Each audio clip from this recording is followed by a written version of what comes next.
Hello, hello. I once again wrote something, except this time it's on 4 hours of sleep, and I'm in the countryside. That was my grandpa coughing. And I wanted to share it with you. So if you've got 5 minutes and you're in need of a break, you know what to do. Hold my hand and let's sit. Every child is a monster. Sewn and wobbly, a statuesque and macabre doll, stitched and patched. That is how a child is welcomed into living. When I was younger, I'd been warned time and time again. Grandma told me what a treacherous book a woman once wrote. She warned me of its darkness, to only read if I must. She told me what an unbelievable abomination it is for such a story to be written by a woman. With the wonder of a parasite, I marveled at the forbidden. I could only avoid sin for as long as I was not in possession of necessary knowledge. Once undone, the lock gave way, and I found myself years later holding the wretched novel in my very hands. I paid for it of my own money, so I could blame no one else if the grainy cream paper with black ink written words would swallow me whole. I'd never read a book with such hunger and temptation, such a sacred darkness I seldom wanted to bathe in. I read the book in 2 days, as soon as I got it. It was all I could think of then, and still think of years later. Its name echoes, whispered in each space I walk, whether there be walls or not. Frankenstein. Mary Shelley, the monstrous woman you are. Never has a story settled so deeply in my bone marrow. I found myself astonished by how my grandmother could not wrap her head around a woman writing such a thing. Of course, the woman whom we credit for being the most accustomed to the body of life and death would write such a thing.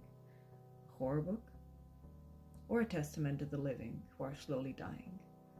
A story of the thing that existed in every womb and changed once it peeked out. So here, I regroup, and I say again, every child is a monster. Every person is born a monster, challenged by a scientist who it owes its aliveness and survival to. The scientist takes root in the very society we have so shakily created. The age-old question of what comes first, the scientist or the monster? In my eyes, this is the only true answer. The monster, Frankenstein's monster, came before Frankenstein.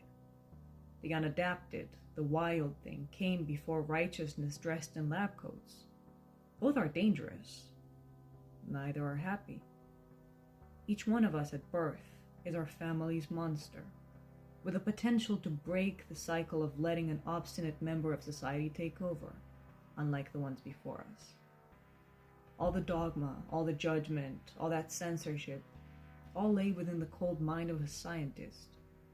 A monster is tender, guided by love of the maker, nature, unwavering, unmoving. It speaks of wild oneness, one we are born with, but may lose.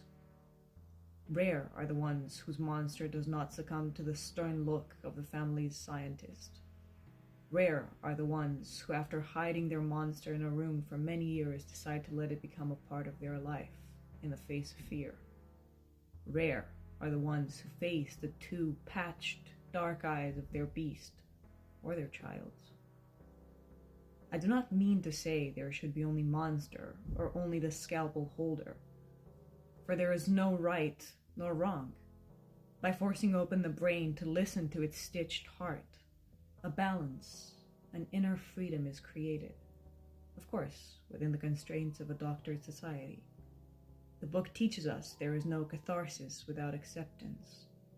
There is no nurture without caressing the savage. Life cares not if the truth, dismembered as it is, scares you, and a young one offers just that, truth. Either you accept it, take your grotesque form and the child's by the hand as it pulses in yours, or you damn it to years of wearing sterile white, if not a lifetime.